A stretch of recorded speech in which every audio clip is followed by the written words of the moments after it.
Hey folks, Rob here from Mountain Block Moments. We're going to try something a little bit different on this video. Kell gives me a bit of an impromptu interview. I love how you protect the sawmill. Yep, that is a custom roof for a hardwoods sawmill. It's actually a cow's water trough. Poly cow's water trough. I think you could rig up some sort of roof that runs with it on the rollers, but this is what we're using for the minute. It has nearly taken, it won't be far off 12 months. Oh, guess who that is? Sydney! You're annoying me. Sid! Come here. Has everybody officially met Sid? I don't do official dog interviews. Sid, come here. I think Sid needs one. Everyone knows Sid's an idiot. Don't they, Sydney? You're just a roofy dog. So Sid was supposed to be my blocking, biting dog. That's what my dreams with Sid was. Instead, you're a barky, roofy dog that just stirs everybody up. He's good for throwing under cows to make them trip over and slow down. He does do that Sid, well. come here. Cows are moving off to go to water, I'd say. Oh, here they are. We see them. There they all are. And it's so nice to finally see them all as a full mob. Yeah, have them all hang together. But it's taken a little while, hasn't it? As soon as we open up the middle paddock, they all just go to their favourite area, and Split into groups of 10. the middle area is about what, 1,500 acres? Yeah. So all in mountain. 1,500 acres in mountain, and they all split off into groups of 3 or 8, maybe 10 or 12. That's about it. So That's part of the fencing, is to get smaller paddocks so that they're forced to stay together. yes, force them to stay together. Okay, so I know that everybody has seen you put it together, and it took a good, 6 months or more to try and put this together. Yep. I know I got thrown the instructions at one point to try and do it, which was the last thing I wanted to do because I didn't want to stuff it up. And of course, it was the electronics component part, trying to figure out which wire should go where. I don't know why he thinks that I could have done that. But anyway, we got it. I just needed you to hold the book and talk me through it.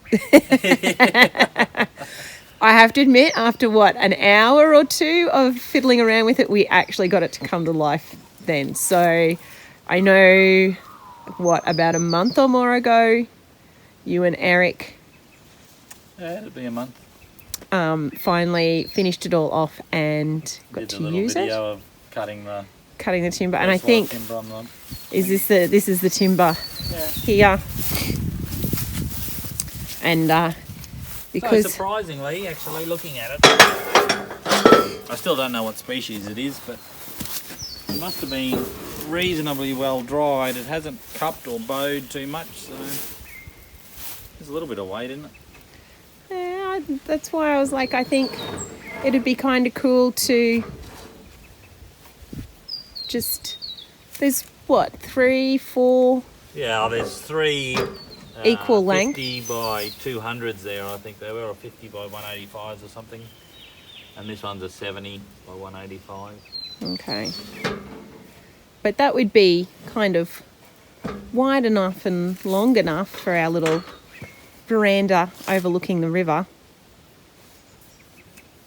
Yeah, I just don't, there's probably not enough timber there for legs and whatever else, No, and braces.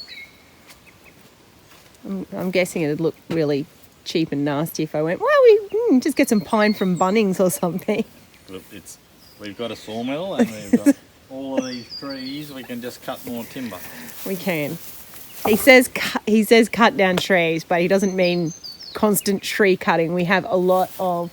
No, it is all the fence lines that I'm clearing. All of that timber is going to be, like, people have commented on the amount of timber on the ground I can use for firewood and whatever else.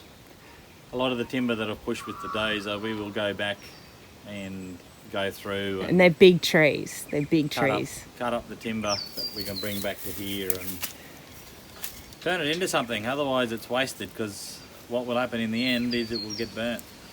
Yeah.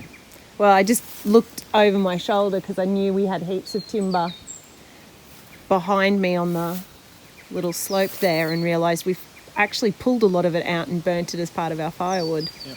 So we're doing dog interviews. This is Suki. she's an angel puppy. She's yeah. I recently spent more at the vets on this dog than I have spent on any dog in my lifetime. That tells you something, people. She got grass seeds. Well, part of the spending so much is how much vets charge. She got grass seeds in her ears. And I've never really been too concerned about it, but spear grass is a terrible, terrible seed. It'll get under their skin and start burrowing into their skin. You can only imagine what that would be like inside your ears. It's very sore for her. So I think she's a very faithful little dog, seeks me out all the time, and she can work, looks for me, sees what I want to happen and tries to make it happen. She's Lucy's daughter. Yes. One of 3 that has survived. And this is Sid, which is Lucy's Brother. But somehow he doesn't have the brains that Lucy has. He has no brains. Hey, you just bark. No brains. We're being cruel to him because he didn't learn as a pup. He's trying to learn it all now as a grown dog. As a 6 or 7 year old dog. What is he, 6 or 7? Yep. So he's trying to learn stuff that came fairly natural to him. And then he went and was a house pet for a long time. And now at 6 or 7 trying to learn the trade as it be. Is this grass, spear grass here? Grass, yep. So this is spear grass. A nice enough grass when you just look at it from there down. Leafy, stemmy sort of grass. Cows like to eat it. This is like a little seed nest thing that it's got on it. If you take a close up of that. I think you'll need your hand behind it so it knows what it's focusing in on. There we go. You can see the ends are all spear and it loses like its tail. I'll show you in a sec. Can you see the barb? There's like a barb on the top. Yeah. It's a slightly different colour too. It's a lighter brown while the rest of the seed head's black. And that just, whoop, oh, there's one there anyway. Just that bit breaks off, and that is super sharp. Dropped it. Plenty more where that come from. So you can see back on the stem again. You can see just there where it thickens up. That's the little bit that breaks off, sticks into the dogs, sticks into the cows, sticks into clothing, and months Yes, I've had a few issues with the washing machine filter when I go to empty it, and I've got spear grass starting to grow in it. And just so you can see here, the cows have come back. So helping. So yes, that is spear grass. That is how its seed is done. Yeah, it is an insidious little seed, that's for sure, but no doubt very good for what it's supposed to be doing. And then you look up and the worst thing is to have spear grass seeds finding their way into your underpants.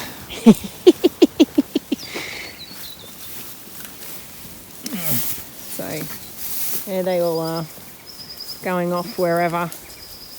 And the rest of them are over here. Ah, this is when they get active as far as eating goes. In the cool of the afternoon and the early morning, they wander around eating. They also get curious and come and explore to see what we're all doing. Yes, if you're in the corner of a paddock somewhere, putting a gate in or bashing a post in, invariably a cow will end up breathing over the top of you. So, what are you doing there? So, yes, they'll be heading off. They look very contented. They're in pretty good nick for cows in the middle of winter. It's kind of our first winter since owning the place too that we've actually had. Bit of green. Bit of green, bit of feed. Which is kind of cool. And No, you need to keep walking. It'll come for a pat. You want cuddles? No. You want cuddles? Just wants a cuddle. Just wants a cuddle. Okay, just want a cuddle. Sid! Oh, Sydney. You are an annoying dog. So, are we going to do the sawmill at all today? Cut a little bit more timber up? No, I'm not cutting any timber. Oh, I haven't seen it in the flesh yet. There's something you can see in the flesh. Which one are you? Sexy. Sexy. By the way, not all our cows have names, just a certain few. Some were given names when they were still back at our actual smaller property that we live in. They're usually given names based on characteristics or traits, personality. Like dogs. Yeah. But dogs need a name, whereas these don't particularly need a name. They do. This one doesn't have a name. She's just a lovely cow. She's just a lovely cow. That's all they need to be, is just lovely cows. So She's got a name. She's Patchy. Or Patchy. Yes. Lots of patches. Aren't you? Lots and lots of patches. Just don't scratch her on the head. No, scratch her anywhere but on the head. She's happy. So Not a real Gur type head. she's looking good. Yeah. You've seen her way worse. Yeah. Big calves, no green grass. That's when they look bad. Go on, keep following your mob. And that's why we need to slow the water down, so that there's always somewhere where there's some green grass that they can just get a pick. If they can just get a pick of green grass, they can eat so much dry matter. Sydney. It also helps when they're birthing as well. Yep. Oh, just general health of cattle. If they can get a pick of green grass, do so well. So even if we can just have some of these creek flats where the water's backed up and the water's gone, but the moisture's still in the soil to provide a green pick for them, that'll be enough. Be good. And Sook, ever present. Looking to see what I'm up to, aren't you? And Sid thinks he's gonna, I don't know, chase cows, which is not what we want him to do at all. But so the sawmill. Does it cuts more than one way, doesn't it? No, Oh, only cuts one way. I thought it was, oh, okay. Just need to get it working and doing and building. It's working. We just need to get We need floorboards for our veranda at home. set up to do some throughput. So I need a stockpile of good timber there. We need a thumb on the bucket. Well, not even. We can do it with chains. It doesn't matter. We just need a stockpile. Sid! And then we can... Oh, you'd be amazed how much timber we could push through here in a day if we have timber stockpiled right there, ready to go. All right, so timber stockpiled. Mm-hmm. What do you... how thick are we? Are we getting all of our timber for floorboards for our veranda from here? Yeah. And 25 mil by 140 is what I want to do them. oh, so nice sizable. Is that for the gazebo as well? Are we doing the For gazebo? the floor, Yeah. yeah, I do want to do it. And I'm going to have to figure out the species of trees for my kitchen countertop. Yeah. Or is it more a case of whatever is being pushed over I'll get? No, because the spotty gum stuff is a fairly reactive hardwood as far as cupping and bowing and that sort of stuff goes. The iron bark is probably what we'll lean towards.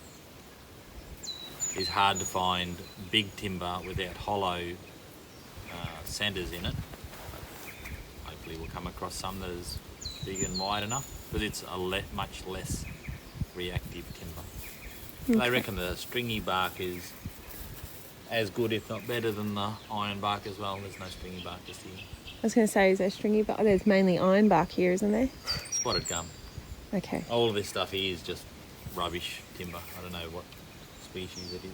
It's more back up in the middle part of the block that all the good timber is. Across the top of the ridges, Yeah. plenty of good timber. When we bought the place, there was a good A4 page, nearly 2 A4 pages of all the different types of timber species that we've got on here, which is really incredible.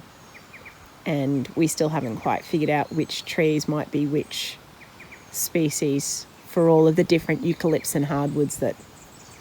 Yeah. It is predominantly spotted gum, ironbark country for all you people that know the sort of country that sort of timber grows in. You know that we're not on fantastic grass growing country, but it's good enough. This is range country.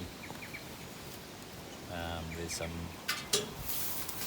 stringy bark stuff, and that's the predominant timber, is spotted gum and ironbark, a bit of stringy bark.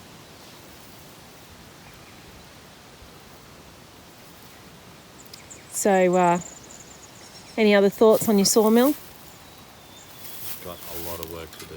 It has not paid for itself at all. There's nearly, I think it cost me $9,000. I got a couple of extra blades with it. Got this canned hook with it. They're like $8,500 without blades and this canned hook. And so far it's cut maybe, what, $100 worth of timber? Not even. It hasn't cut any timber worth any money at all. The timber I'm sitting on is not worth shit. It'll make good firewood. Well, shall we wrap this up and actually go and make ourselves a fire? Yeah. We should introduce Minnie while we're here. There's Min. So Minnie is a tart and the least aggressive dog in our dog pack as far as her relationship to other dogs, but she's the most aggressive dog on the cattle. She's a biter. And I know that it's probably a little hard to tell, but she's actually a really deep, rich red colour. I think it's more to do with the lighting here. Let's see whether I can... She's a funny dog, really. She's so many juxtapositions of dog. How can you be so gentle and not fight, not want to do anything with the other dogs, but she's the most aggressive. She draws blood on the cow. She's got the biggest set of teeth and the biggest set of claws on her, but she won't fight the other dogs. No, they absolutely push her over, stand over her, bully her. But she's above Sid. Yeah, everybody's above Sid.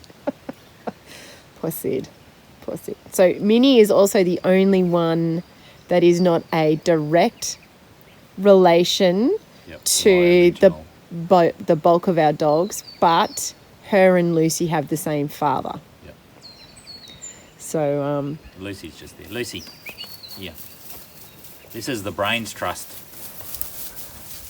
She's the smallest dog with the biggest attitude, ain't ya? bit like You her are. mother. So she is a thinking dog. Hey, Sook, come back here. So this is my encouraging dog, my rah-rah dog, but she's also a bit of a thinker because that's her mother. Lucy is Sookie's mother. Minnie is my enforcer dog. She makes the cattle do what Lucy wants them to do. And they're half sisters And from Lucy, 2 different litters. Lucy is the thinking dog. She's always looking to see where I am, looking to see what we need to do. Half the time I'm taking my cues from Lucy as well. She's telling me what we should be doing. As I said in my other video, moving the bulls, if you're into dogs that think for themselves, then kelpies are wonderful. If you don't like dogs that think for themselves, you would not be able to stand kelpies. Because they do so much out of their own initiative. On their own terms. Yeah.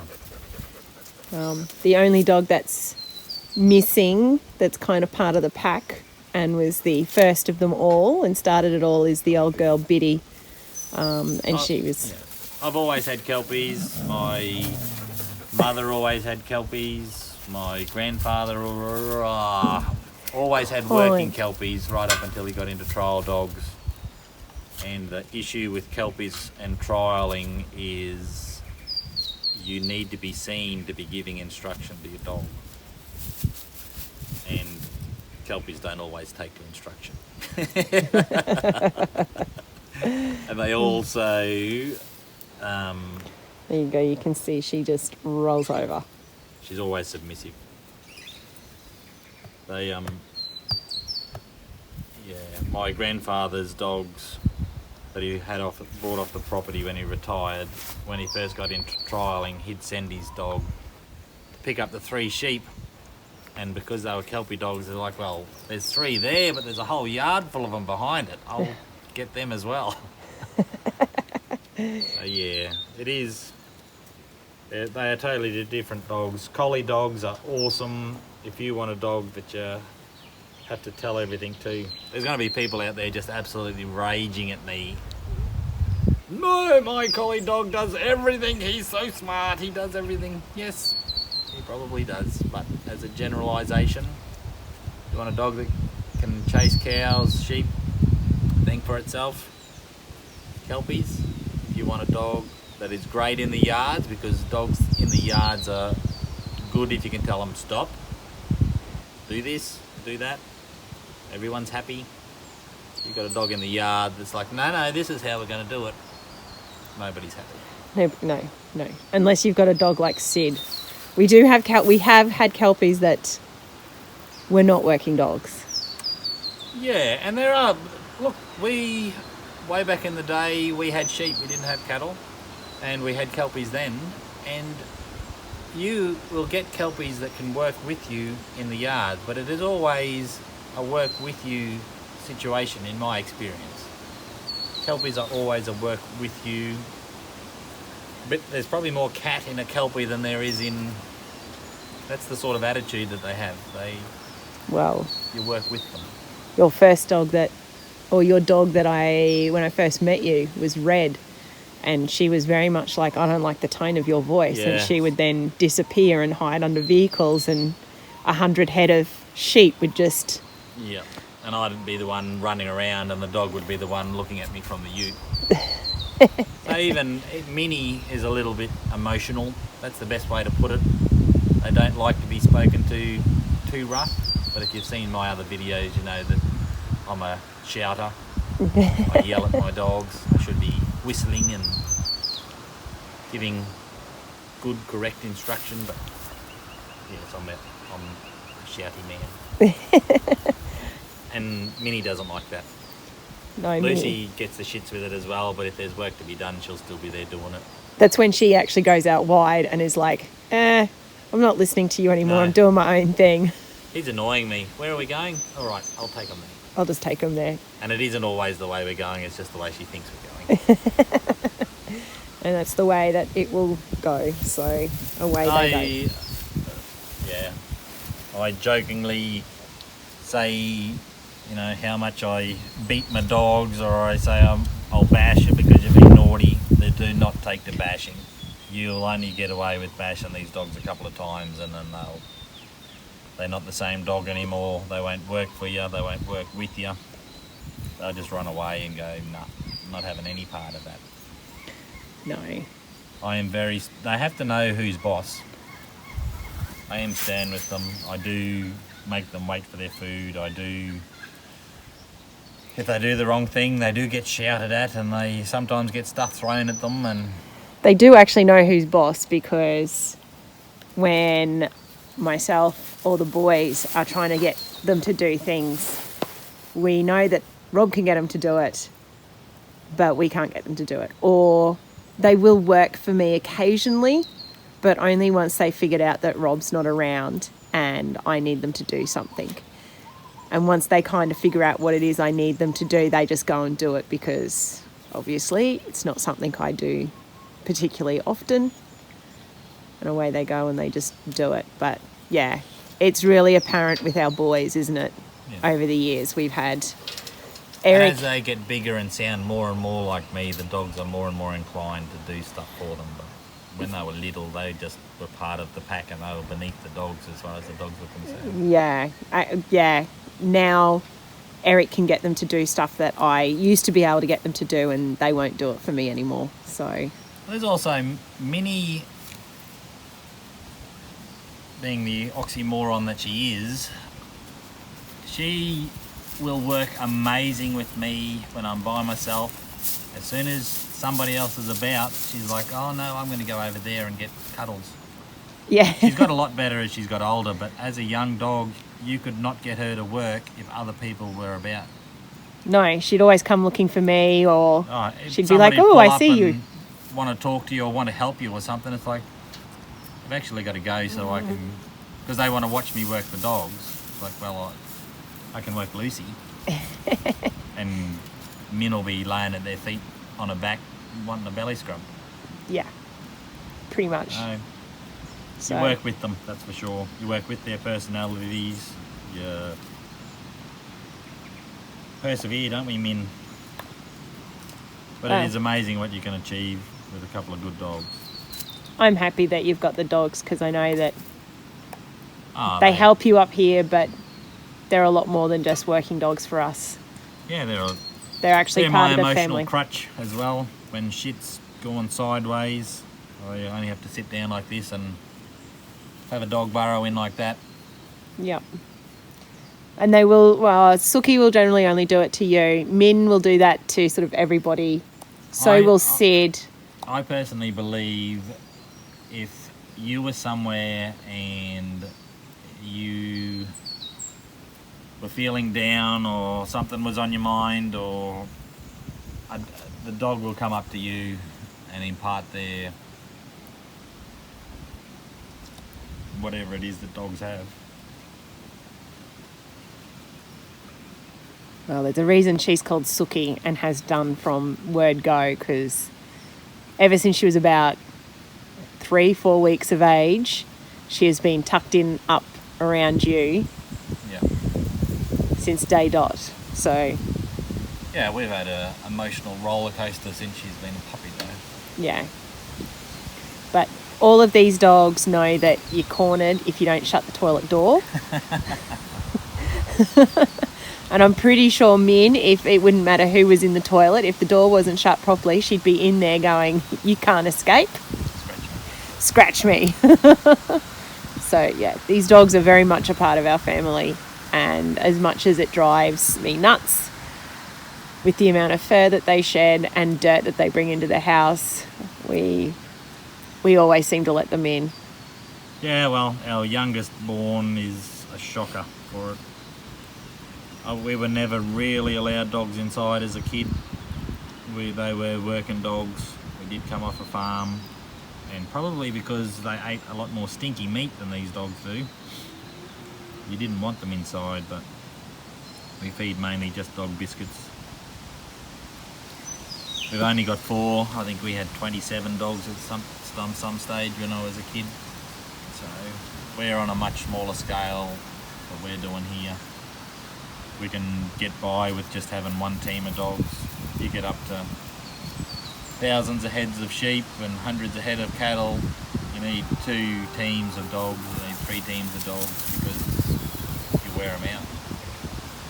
Yes. These kelpie dogs will work all day, every day, weeks and weeks, and they'll wear their feet out if you don't manage them properly. And we have seen that out west with the old girl who decided she was going to run and run and run, and before we knew it, she had worn the pads of her feet out, and they just keep going. You can't do anything with them for weeks and weeks. Yeah. You need to wait for their pads to grow back. So it's not nice, and when it does when it has happened to us, it has literally been an accident. Oh, I don't think anyone would intentionally wear the pads off their dog's feet, but you can't even tell. It's only when you stop at the end of the day and the it's dogs only when cool they down stop. It's and only when they they're suddenly stop. footsore. Yeah. These dogs will work themselves into the ground. Their loyalty to the person they're working for. Well, that was when we only had the old girl, and she thought she was a working dog out on the... Yeah. But even working dogs, hard-footed working dogs, you know, if it's hot enough, dry enough, country's hard enough, they work themselves into the ground. You get a spear grass? Yeah. She's being patient only because you're touching her. I They know. need their own tweezers. We need to get them their own tweezers. Excuse me. Yes, I And there should she think goes. so. Probably enough dog talk. That's my dogs. It's your dogs. They're all here. They're like, oh, you've stopped. Didn't sign a media release, did we? Okay, folks, that's it from Mountain Block Moments. We shall see you on the next one. Thanks for watching. Don't forget, like and subscribe. What she said.